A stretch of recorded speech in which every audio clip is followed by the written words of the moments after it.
¿Qué tal? Bienvenidos a todos los que estáis ya en este stream. Mi nombre es Emilio Domenech, soy periodista y este es el primer informe de campaña.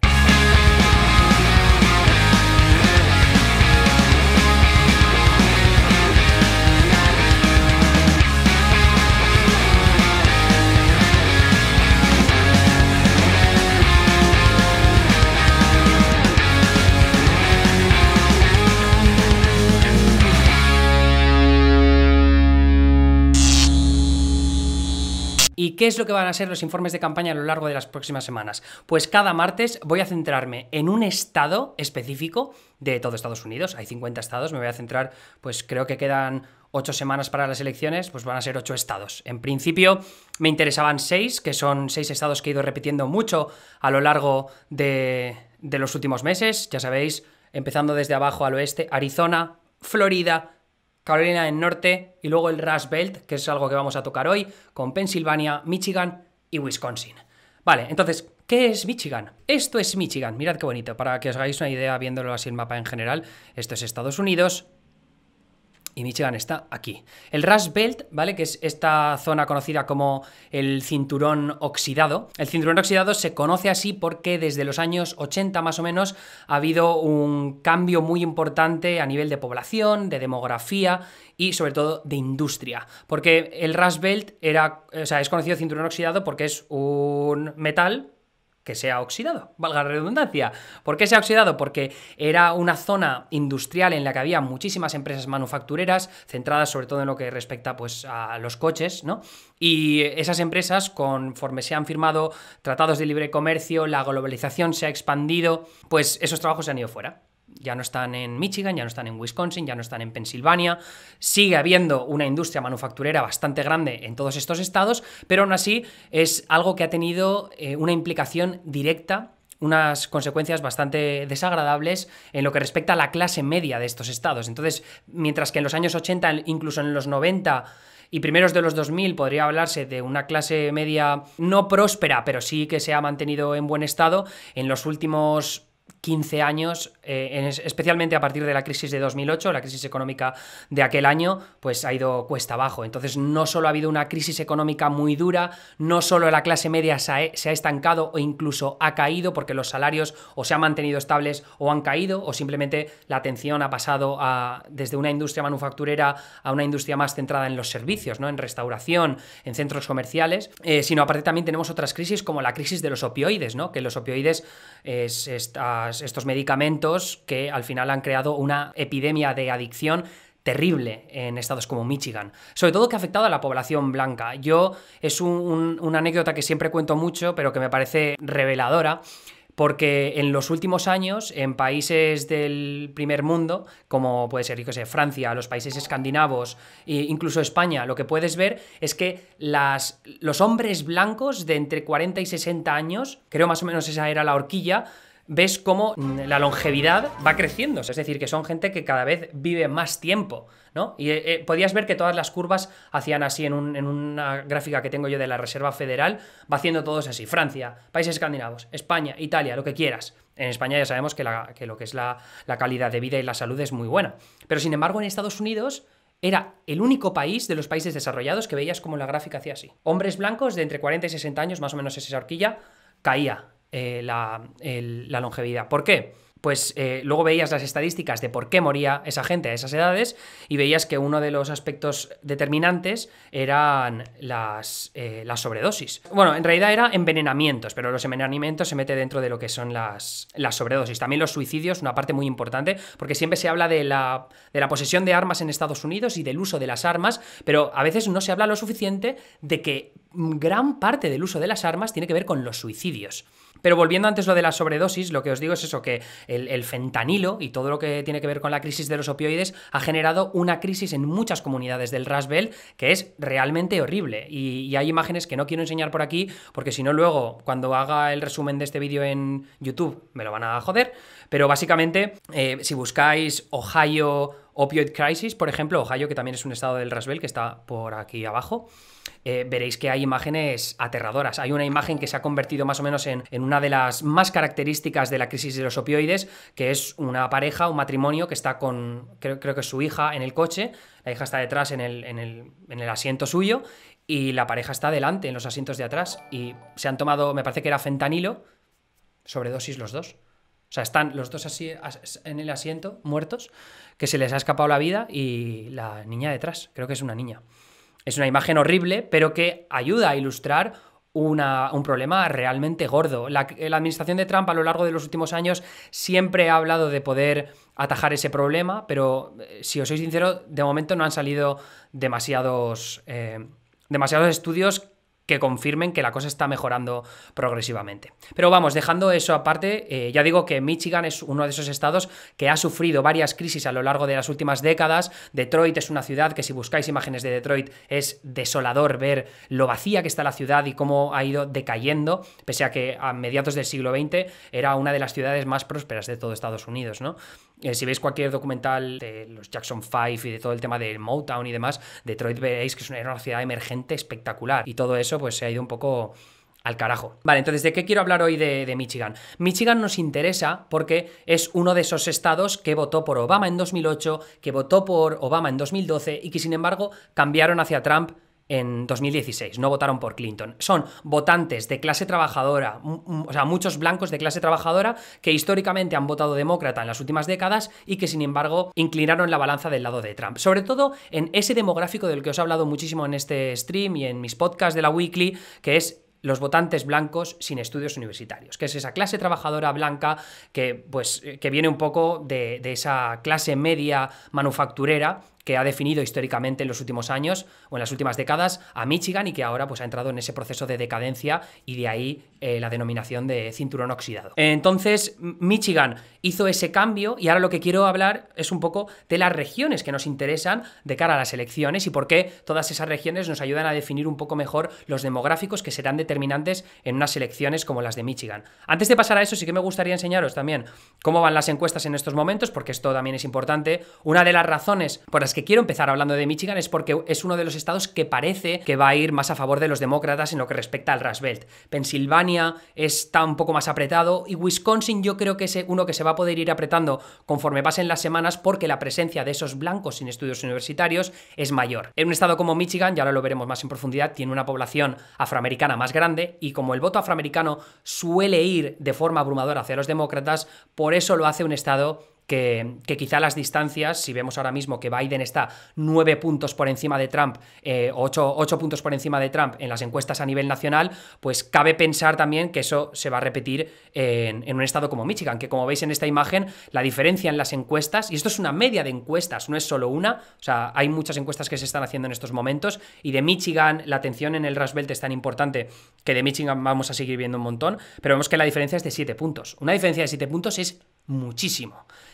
Es cierto también que si se ajustara las elecciones y vemos que Biden está solo 3 puntos por encima, ahí es cuando los demócratas se tienen que empezar a preocupar, porque eso está dentro del margen de error. Y lo que pasó con Hillary Clinton en 2016 es que fue perder un poco en la última semana con respecto a Trump en el Rust Belt, y ahí ya, dentro del margen de error, las elecciones se fueron a tomar por culo para Hillary Clinton. Pero de todas maneras, 7 está muy bien para Biden en estos momentos. Y ya ves que es todo bastante estable. A lo largo de los últimos meses no ha cambiado demasiado el panorama en Michigan y tampoco parece que haya ocurrido nada demasiado grave en ese aspecto como para que cambie la balanza. Pero ahora veremos los demográficos a los que hay que prestar atención y por qué creo que sí que se puede ir ajustando. Vale, entonces para eso nos tenemos que ir a hablar del censo. Una de las partes más importantes para entender el Rust Belt es que esa parte del norte de Estados Unidos, el conocido como Midwest, toda esta parte de aquí, aunque es cierto que después de la esclavitud hubo una emigración desde el sur hasta el norte bastante grande, y razón por la cual muchas comunidades afroamericanas se asentaron en lugares como Filadelfia o como Detroit, eso no ha implicado que haya un cambio demográfico súper excesivo. No estamos viendo los cambios demográficos que hay en el sur de Estados Unidos, donde la población latina es súper importante. Es verdad que la población latina en general en todo Estados Unidos es la que más está explotando, porque está rellenando lo que suele ser los trabajos de los estratos más bajos, ¿no? Los trabajos de servicios, por ejemplo. los trabajos también en granjas, que es una parte bastante importante de lo que se conoce como cinturón del maíz, que me parece que es toda esta parte de aquí, con Minnesota, Iowa. El maíz, yo creo que sí que es el maíz, el corn belt. Aquí me estoy tirando un poco el triple, pero vamos a dejarlo ahí. Pero lo que quería ir, esta zona ya digo que es muy blanca. Y eso ahora lo vamos a ver aquí en lo que respecta a los demográficos, ¿vale? Porque vemos que el 14% de la población son afroamericanos, que eso es un número bastante alto para lo que es el Midwest. 79% son solo blancos. Y luego hispanos o latinos es el 5%, que comparado con el resto del país es una cifra bastante baja. Vale, esto es, aquí veis también lo que es la raza y etnia, que veis la diferencia abrumadora con respecto al resto. Asiáticos también hay muy pocos, aquí vemos que es el 3%. Y una comparación que quería hacer que me parece importante, los afroamericanos están concentrados sobre todo en la ciudad de Detroit y sus alrededores, también en alguna otra ciudad, pero ahora lo veremos más en profundidad.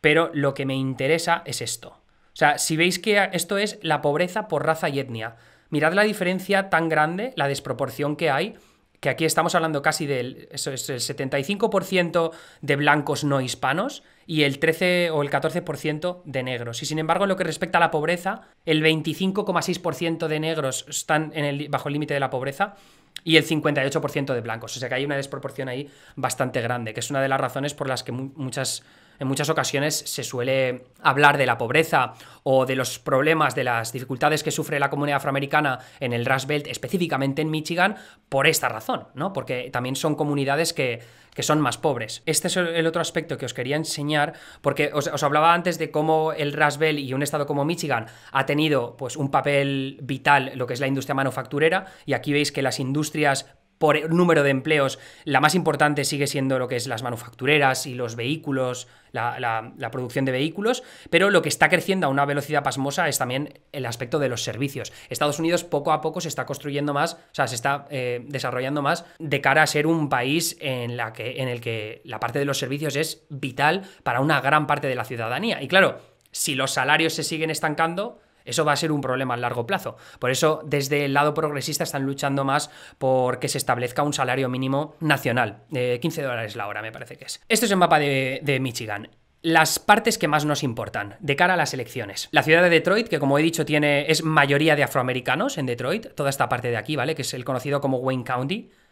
Luego tenemos toda esta parte de aquí del norte, que es todo esto de aquí, que son los suburbs de Detroit. Es decir, es donde está la clase más pudiente de Detroit y que históricamente han votado más republicano, sobre todo desde la era Reagan. Se conocía, me parece, como Reagan Democrats, que históricamente son gente que están registrados como votantes demócratas y que, sin embargo, votaban republicano. Y eso se ha ido alargando a lo largo de las últimas décadas y votaron, o sea, estos condados de aquí, del norte de los suburbs, ahora para que os hagáis una idea de ¿a qué me refiero con suburbs? Vamos a verlo en el satélite. O sea, hay zonas de Michigan y sobre todo de Detroit bastante jodidas, ¿no? Pero esto podemos hablar de unos suburbs bastante decentes. Aquí esto es más de clase media. Tendría que buscar lo que son más suburbs de clase alta. Pero vamos, toda esta zona que veis aquí que hay como curvitas y tal, eso es todo suburbs.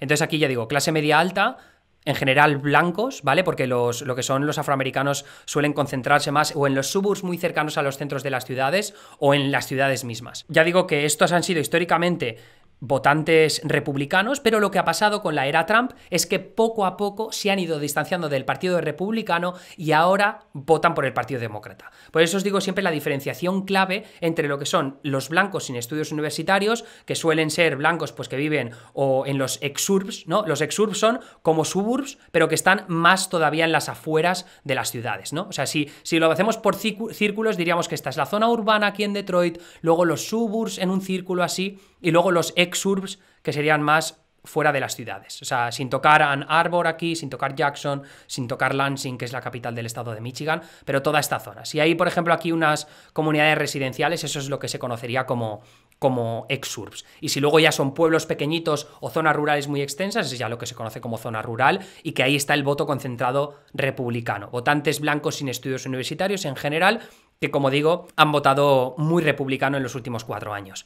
Entonces, ¿qué es lo que pasa? Que tú ves un estado como Michigan y la mayor parte del voto se concentra en esta zona de aquí. Mira, este es el mapa de Michigan, para que os hagáis una idea. Estábamos mirando esto así, ¿vale? Ahí está todo Michigan. No sé por qué ahora no me salen las fronteras. Vale, pero es todo esto.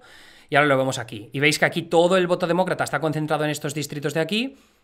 Oakland County, que es suburbs de Detroit al norte, pero que votaron por Clinton pues menos de un 10%, y sin embargo Macomb County, que ahí es donde están los suburbs ricos de verdad, votaron por Trump. Y aquí estamos viendo que el voto es, o sea, es una barbaridad. Aquí se están votando más de 500.000 personas, en la ciudad de Detroit más de 750.000 o por ahí, y en Macomb County más de en torno a 400.000. Sin embargo, te vas por aquí en medio, que es zona como súper trampiana, y veis que es, o sea, 6.000 votos, 10.000 votos, 3.000 votos, ¿vale? Entonces, es verdad que es esa parte que se conoce como el voto del muro rojo, ¿no? El muro rojo que impidió que en 2018 algunos distritos o algunos estados los conquistaran los demócratas, se habla de esto, se habla de estos votantes de las zonas rurales muy pro-Trump, donde Trump gana con índices aquí superiores al 60%, pero hay algunos estados, si tú te vas a Missouri, si tú te vas a Wyoming, esos condados muy rurales votan por Trump en el 70 y el 80%.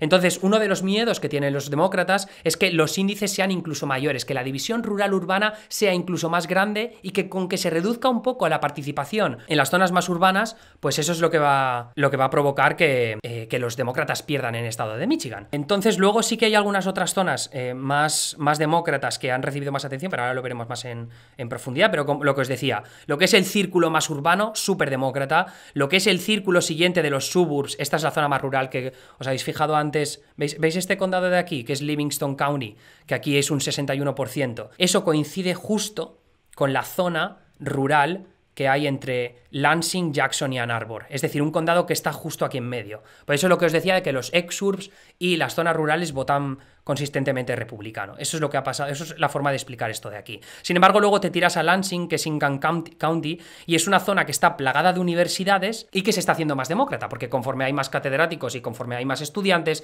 la gente joven suele votar más demócrata. Esa es la razón por la que ves esa zona azul. Mirando el mapa más en general, veis que los demócratas pues tienen buenas zonas de voto en Detroit, Ann Arbor y la ciudad de Lansing, que está por aquí. Luego Flint, que ahora hablaremos de Flint. Y Grand Rapids también debería ser azul en las próximas elecciones. Esta parte de aquí de Muskegon County, si os soy sincero, no lo he mirado bien, pero entiendo que será porque hay muchos afroamericanos. Ahí está, correcto. Esto es un mapa de los demográficos por la presencia de afroamericanos en lo que es Michigan en general. Veis que aquí están concentrados. Aquí hay pues 38% de afroamericanos en Wayne County, que es Detroit, en Oakland y en Macomb entre el 14 y el 12%. Por eso os decía que conforme más te alejas de los centros urbanos hay más población afroamericana. Y luego cerca de Grand Rapids veo que aquí Muskegon tiene un 14%. Y esa es la razón por la que ves esta discrepancia aquí de que haya un 47% de voto demócrata.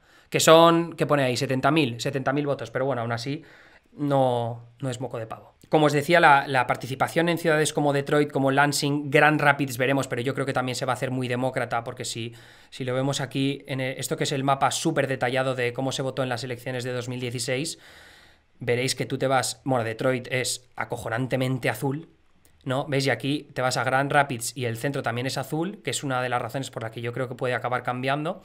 Y esto es Muskegon, que veis que es súper demócrata por la presencia afroamericana, que tiene que estar concentrada en esta ciudad. Pues entonces hemos hablado de lo que es la ciudad de Detroit, hemos hablado de los suburbs, que como decía han estado yendo hacia el lado demócrata. La ciudad de Lansing, que es la capital, con todas sus zonas universitarias, también cerca de Ann Arbor hay zona universitaria y por eso votan demócrata, Grand Rapids y Muskegon. Luego la otra parte importante para los demócratas que han ido perdiendo a lo largo de todos a lo largo de las últimas décadas es esto, el thumb, que se llama como el pulgar de Michigan, que esto ya lo tienen prácticamente perdido. Y lo más doloroso para los demócratas yo creo que tiene que ver con la ciudad de Flint, que la ciudad de Flint es esta que tuvo el escándalo del agua en 2017, me parece que es. No, 2017 no puede ser, perdón. Debe ser 2014-2015, que hubo una crisis del agua porque se cambió la forma en la que llegaba el agua potable a la ciudad de Flint y entonces no se comprobó lo suficiente y al final terminó siendo, pues, estando contaminada y afectando a gran parte de la ciudadanía. Y eso, de la ciudad de Flint, eso fue una catástrofe tremenda. Y hay un vídeo en un documental de Michael Moore que Barack Obama fue a visitar la ciudad cuando ya se intentó arreglar todo lo que estaba pasando con el agua potable y delante de un montón de gente Obama hizo como que bebía el agua de Flint y en realidad le pegó como un medio sorbito que fue súper cutre, o sea, no os podéis imaginar qué cutre fue, que yo creo que es una de las razones por las que el cambio de voto que hubo en el condado que me enmarca Flint entre 2012 y 2016 es bestial. O sea, que una de las razones por las que Hillary Clinton perdió Michigan, por mucho que digan el resto de que Hillary Clinton no fue a Michigan, Obama tuvo mucha culpa. Eso es la verdad. Esa visita a Flint, o sea, según mi punto de vista, fue demoledora. Es que se ve en los rangos de votos, es así. Vale, entonces, esa es la otra parte que preocupa a los demócratas. Y luego, los republicanos, como decía, lo único que tienen que hacer es activar todo el resto del estado. Porque incluso esta parte del norte que estábamos hablando antes, esto de aquí, o sea, toda esta parte es muy rural, si Trump consigue activar ese voto de su base de votantes sin estudios universitarios, lo tiene que hacer en toda esta región de Michigan. Eso y desincentivar el voto de afroamericanos, especialmente en la ciudad de Detroit. Si la participación baja ahí, si al final mucha gente vota por correo y se termina descartando un montón de voto por correo, todo ese tipo de índices son los que hay que tener en cuenta de cara a noviembre para saber valorar cómo puede evolucionar el estado de Michigan. Así que yo creo que eso es un poco el marco general de lo que os quería contar. Y ahora quería pasar a hablar de los dos candidatos al Senado. En estos momentos defiende puesto el senador demócrata Gary Peters, que no es demasiado conocido, la verdad es que es una persona con poco carisma, pero creo que sus anuncios nos ayudan a ver un poco por dónde está yendo el mensaje de los demócratas, que según mi punto de vista es un poco una repetición de lo que funcionó en 2018, que es centrar un mensaje moderado en lo económico y sobre todo en la sanidad. Y con el tema del coronavirus, pues darle prioridad al coronavirus y enlazarlo con la recuperación económica, con un mensaje moderado, con apoyo en las manufactureras, que hay que seguir apoyando a las manufactureras, y luego también con pues, el testeo, un plan, una estrategia para tratar el coronavirus y sobre todo para que los ciudadanos puedan tener acceso sanitario gratuito o barato. Así que vamos con Gary Peters para que se veáis quién es. I'm Gary Peters, and like so many of us, I'm ready to start getting Michigan back to work. But our workplaces need to be safe. That means more testing and protecting our healthcare. That's why I'm fighting to help Michigan's small businesses keep people on payroll and survive this crisis. There's nothing we can't make here in Michigan. Manufacturing is our strength, and we must take back production of life-saving drugs and medical supplies from China. I approve this message because Made in America has always worked for Michigan. Importante la mención a China, ¿vale? Porque eso es un habitual de Trump, pero no de los demócratas, ¿vale? Los demócratas no se han centrado tanto en China, tanto como deberían, según mi punto de vista. Creo que deberían ser mucho más agresivos con China. ¿Y por qué habla de China en este caso? Por lo que os explicaba antes de esas empresas manufactureras que han acabado yéndose al extranjero. Una de las partes que no se valora lo suficiente sobre el mensaje de Trump en 2016 es el mensaje antagonizando los tratados de libre comercio que ha firmado Estados Unidos a lo largo de las últimas décadas. Específicamente hablando de NAFTA, que es el acuerdo con Canadá y con México, y también el TPP, que es el Trans-Pacific Partnership, Trans-Pacific Partnership. Lo que hizo Trump es criticar esos tratados de libre comercio diciendo que eran los neoliberales demócratas, ¿no?, que estaban interesados en la prosperidad de las élites de las costas, los que firmaron ese tipo de tratados de libre comercio porque se las sudaba los votantes del Rust Belt. Y claro, tienes luego una candidata como Hillary Clinton que no hace campaña en Wisconsin, que no hace campaña en Michigan, que hace algo de campaña en Pensilvania, pues ese mensaje terminó calando. Y es una de las razones que, ya digo, no se aprecia lo suficiente sobre la victoria de Donald Trump en el Rust Belt. Y es una de las razones por las que vemos que Gary Peters está haciendo mención de todo esto. Vale, y este otro anuncio, vamos a ver. One of the most effective members of the US Senate, Gary Peters. He served in the Navy Reserve, and after the September 11th attacks, volunteered to serve again. In the Senate, Gary Peters voted to get our troops the pay raise they deserve and work to keep Michigan safe. The way I look at this, we should not be even thinking about Democratic ideas and Republican ideas. We should just be thinking about ideas that are good for the country, ideas that are great for Michigan. Thank Gary Peters. Tell him to keep fighting for Michigan. Vale, la verdad es que tiene más carisma el puto cactus que tengo ahí detrás, ¿eh? Es tremendo, macho. Joder. Yo creo sinceramente que los demócratas están padeciendo diciendo, joder, con lo fácil que podría ser estas elecciones en Michigan al Senado y nos lo está jodiendo todo. Bueno, bien, el rival de Gary Peters es el republicano John James, que como veis en esta imagen de aquí, si os dejo, porque veo que no os estoy dejando verlo, bueno, lo veis ahí un poco por abajo, ¿no? John James, que perdió las elecciones en 2018, que fue un muy buen año para los demócratas. ¿Se ve el mapa aquí? Bueno, veis aquí en el mapa que en 2018, en la carrera al Senado de Debbie Stabenow, que lleva representando a Michigan en el Senado bastantes años, una figura demócrata pues muy importante en el estado, pero veis en el mapa que ganó todo lo que son los suburbs del norte, o sea que ganó Macomb también, pese a que Clinton no lo ganó Detroit, ganó la parte izquierda que también son suburbs, y luego la zona de Lansing, que veis que aquí es mucho más demócrata que o sea, al nivel de Detroit. Y luego Maskengo, como coño se llame, y Grand Rapids también lo hicieron azul, los demócratas. Y luego esta parte de aquí arriba todavía ha sido un poco demócrata, pero esto yo creo que debería cambiar. Aquí tiene que haber algo que no he estudiado demasiado bien. Hola, ¿qué tal, guapos? ¿Cómo estáis? Estoy editando el vídeo y he comprobado qué pasa con ese condado azul de la conocida como Upper Peninsula de Michigan, y es que ahí está Northern Michigan University, es decir, es zona universitaria y por tanto más votantes demócratas jóvenes. Ya está. Entonces, John James, como digo, que perdió las elecciones de 2018 con aquí 46% de los votos. La verdad es que John James a mí me parece un muy buen fichaje de los republicanos, es veterano, ha sido empresario en Michigan, es afroamericano, que siempre es importante tener voces diversas en un partido republicano en el que ahora mismo tienen una representación literalmente de 2 afroamericanos en todo el Capitolio, y uno se jubila este año, o se retira más bien, jubilar no porque es joven, que es Will Hurt, que representa uno de los distritos de la frontera con México en Texas. El otro es Tim Scott, que es senador por South Carolina. Así que John James, ya digo, muy buen fichaje para los republicanos en Texas, y por eso yo creo que se sigue apreciando esta carrera como que es una carrera que podría decantarse por los republicanos si las presidenciales se ajustan lo suficiente.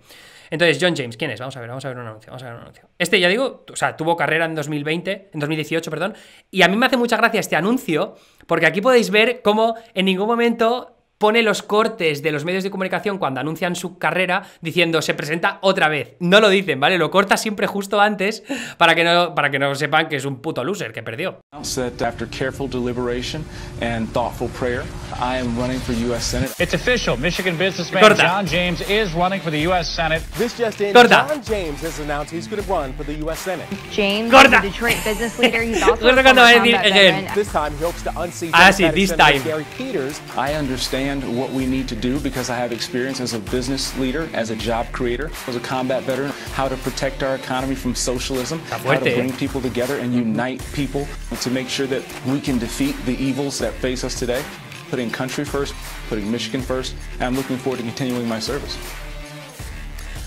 Guau, muy guapo el logo, ¿eh?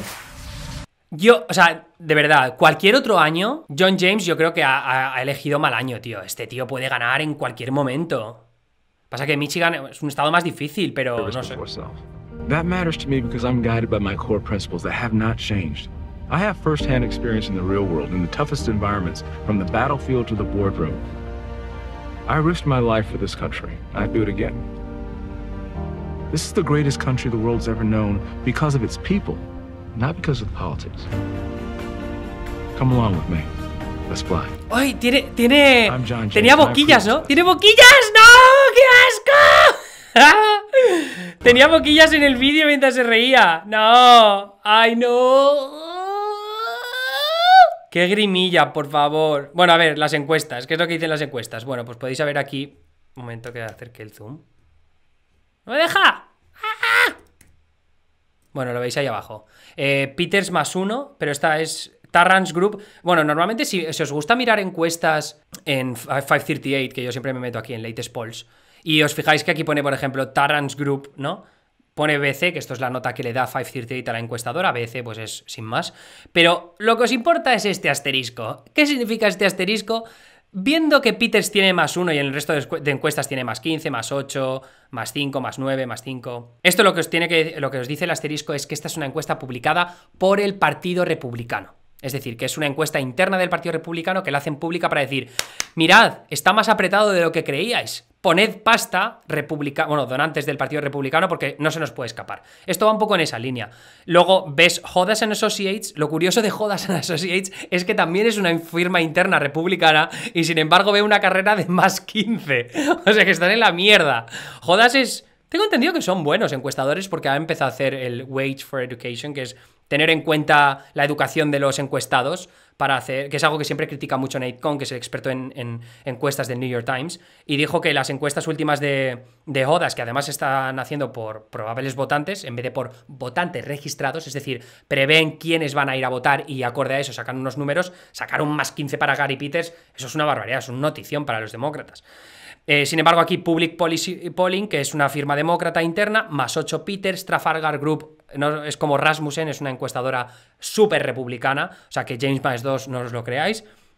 Change Research sin más, y Epic MRA de agosto, primeros de agosto +10. Tienen que salir encuestadoras mejores a lo largo de las próximas semanas, así que no os preocupéis que tendremos datos de sobra para valorar cómo va esta carrera, pero vamos, que en definitiva, a mí me parece que va a ir muy ligada esa carrera del Senado a la carrera presidencial, y que incluso si gana Trump en Michigan, me extrañaría que se le escapara la carrera a Gary Peters, porque si gana Trump en Michigan, habrá muchos votantes que lo harán diciendo, bueno, venga, va, una oportunidad más, pero vamos a controlarlo. Entonces es lo típico que en vez de votar down ballot, ¿no? Que tú tienes lo que es la papeleta de voto, tienes la carrera presidencial, luego la carrera al Senado, la carrera al Congreso de tu distrito, luego que si el comisionario de educación de no sé qué pollas, bueno, no, hay mucha gente que lo que hace es todo votar republicano, ¿no? Pero si igual no estás tan seguro de tu voto por Trump, dices Trump y luego demócrata, un poco para equilibrar la balanza de poder.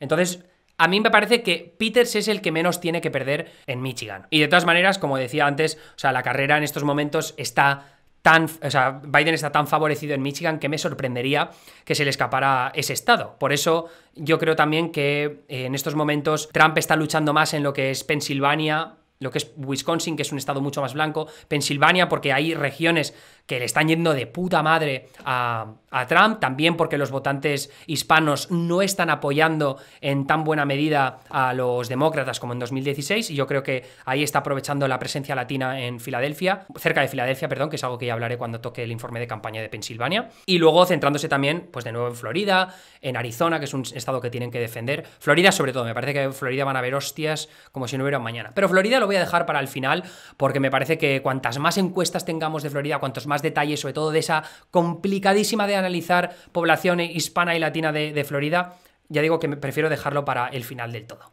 Y eso ha sido todo por este informe de campaña de Michigan. Espero que os haya gustado mucho. Lo voy a dejar aquí. Hasta la semana que viene. Si queréis ver el turno de preguntas, podéis pasaros por mi Twitch, que está en el enlace de abajo. Y si os suscribís a través de Twitch Prime, que es gratis, si tenéis Amazon Prime, pues os lo agradecería mucho porque estaríais apoyando mi trabajo. Un besito y hasta el jueves para el siguiente noticiario nanísimo.